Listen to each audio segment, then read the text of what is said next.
Vous êtes bien dans une basket.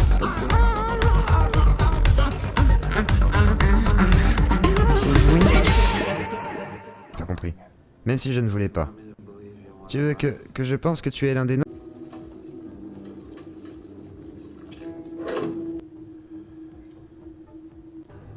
Et je suis allé au paradis. C'est ça le paradis.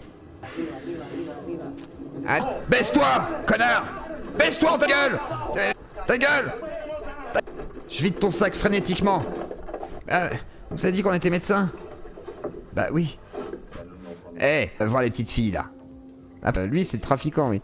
Pourquoi as-tu peur? Bah à ton avis, oui. Pédophile. Non, non, pas la bite! Pas la bite! Pas la bite! Non! Pas la bite! Non, non! Ah, enculé! Ah! Ah! Ah! Ah! Ah! Non! Bon! Et... Maison. Comme E.T. Oui. Je suis mort. Allez, viens. Ah oui, ah non, mais putain, elle fait du tam-tam. Mais c'est une putain de punk à chien, la bordel. Fallait la laisser en Colombie, frère. C'était sa destination, bordel. Les 54 autres, alors, tu les as pas sauvés et elle a fait du tam-tam. Franchement, t'as sauvé une gamine pour ça? Gna, gna, gna, gna. Non, mais... Mais qu'est-ce que c'est que cette merde? Et bonjour à toute la Zioclodie, j'espère que vous allez bien. Petite vidéo du coup sur le film Sound of Freedom. Alors je vous ai fait un tout petit teaser pour regarder le film en entier sur ma chaîne Kik, kik.com/Zioclo23 et vous pourrez regarder le film en entier. Je vais faire une petite critique. Alors du coup, on a vu le film tous ensemble. Et à la base, on pourrait dire que c'est un bon film. C'est-à-dire qu'au niveau de la mise en scène, la colorimétrie, tout ça, la mise en scène au début est intéressante. C'est-à-dire on commence sur une enquête policière basique, hein, où on va arrêter un pédophile qui va sur des sites un petit peu chelous et qui a du stock chez lui. Alors, entre du Fourniret ou des personnages un peu comme ça, étranges, vous voyez, qui ont beaucoup de données, peut-être du Zandvoort, etc. Le film avance, donc sur l'arrestation de cet homme, et déjà il y a un peu de confusion, c'est-à-dire que le flic tout de suite il est en mode ouais, je vais faire semblant d'être un pédo, comme ça tu vas croire que je suis un pédo, et là tu fais tu veux croire que je crois que t'es un pédo, bah oui je veux bien y croire, oulala, et du coup il va se faire arrêter, après coup, parce qu'en fait il le fait sortir de garde à vue en gros, enfin de prison, parce que aux États-Unis tu vas en prison, tu vas pas en garde à vue, il le fait sortir, il le réarrête, bon, à la limite. Alors ensuite va s'en suivre une autre histoire en parallèle, c'est l'histoire de Miguel, de Miguel et de la petite, je sais plus comment, Ginette, on va l'appeler Ginette. Et il y a Gisèle, la trafiqueuse d'enfants sous l'égide en gros du mannequinat, qui en gros recrute les petites pour les faire défiler, etc., leur promettre monts et merveilles. Donc en parallèle, le petit garçon Miguel va arriver dans l'histoire et rencontrer du coup, par l'arrestation de ce pédophile, notre cher policier Ballard. Ballard, lui, il est là et tout, et il se dit bon bah moi je vais arrêter des pédophiles. Je ne veux pas arrêter que, je veux pas arrêter que des pédophiles, je veux sauver des enfants. Alors, il veut sauver des enfants, mais aussi arrêter des pédophiles, mais surtout sauver les enfants. Alors son objectif, c'est de créer un hôtel de passe à 100 000 € l'année pour les riches, pour qu'ils puissent se taper des enfants 24 heures sur 24 avec à manger, à boire, etc. L'idée paraît un peu bancale, quoi. Alors du coup, il part à l'étranger pour faire ça avec un autre policier qui a été déchu, qui a fait de la prison, machin et tout. Et il se dit, bon, bah, on va faire ça, gars. Ouais, très bonne idée. Donc ils font l'opération, ils rencontrent El Cocorico, une connasse, Gisèle, donc, un autre cocaïnomane qui arrête pas de prendre de la coke, là, qui rigole tout le temps. Et du coup, ils se font arrêter, en fait, avant de consommer des enfants, parce qu'ils ont failli consommer des enfants, et ça fait un petit peu écho, du coup, à l'affaire Epstein. Alors le film aurait pu s'arrêter là, faire une très bonne histoire en compilant la première partie justement sur le pédophile et qui amène jusqu'à une affaire Epstein très très massive, etc.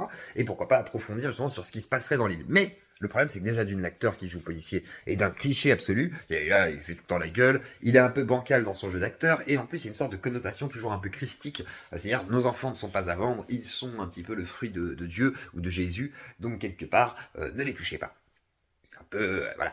Donc le film continue après l'arrestation sur l'île massive, hein, c'est-à-dire 54 enfants sont sauvés, mais celle qui compte ce n'est pas les 54 enfants, c'est une petite fille, et c'est la sœur de Miguel, c'est-à-dire Ginette là.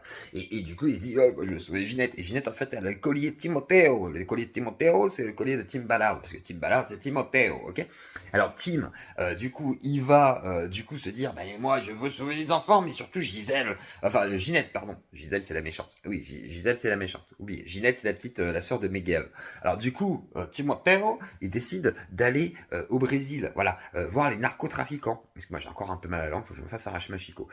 Du coup, il dit, bah moi je vais aller directement en Colombie, je vais rencontrer Scorpion. Scorpion, qui est-ce? Vous allez me dire, mais on sait pas. Ben, en fait, on sait pas non plus. Il arrive dans le film, en fait, et la petite, elle est tatouée dans la nuque, en fait, et en gros, c'est son bétail, quoi.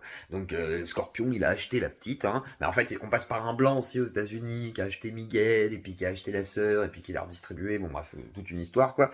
Et en gros, Timothée, il est là-bas, et il se dit, bon, je vais sauver la petite. Et il dit, on va faire croire au village de narcotrafiquants qu'il y a le choléra.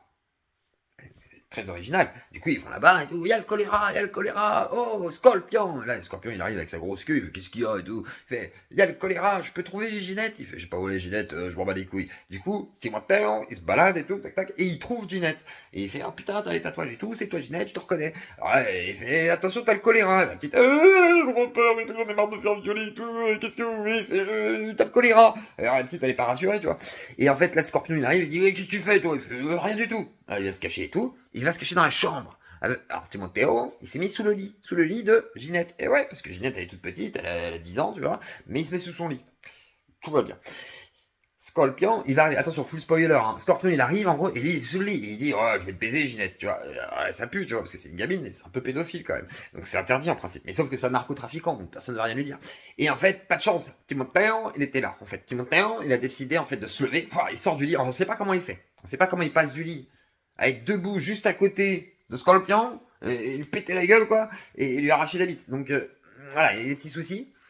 Et du coup, le film est trop long. Le film est trop long pour rien. Il s'étend sur des choses dont on se fout. C'est-à-dire l'histoire de Timothée qui va chercher la petite Ginette pour le petit Miguel. On s'en bat la race, mais total. Pourquoi? Parce qu'en fait, ce qui nous intéressait, nous, c'était l'histoire de l'île. Le fait qu'il monte un méga plan ultra hardcore et tout. Que ce soit totalement illégal. Le fait que, justement, on soit sur des réseaux extrêmement glauques et tout, qui touche à notre quotidien, c'est-à-dire le mec avec son ordinateur et tout, c'est le quotidien, c'est le pédophile voilà, c'est ton voisin, voilà, c'est tout à chacun, tu vois.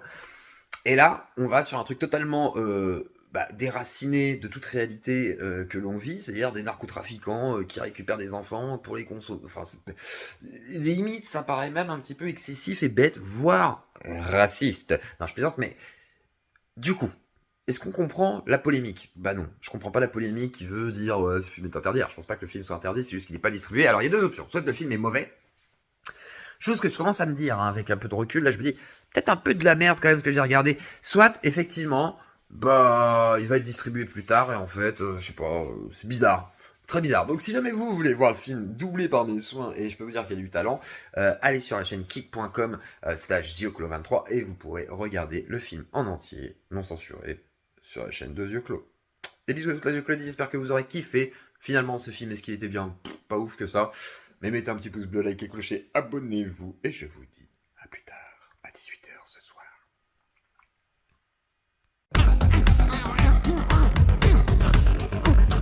Je suis un peu débile, moi. Vous êtes déjà dans une basket.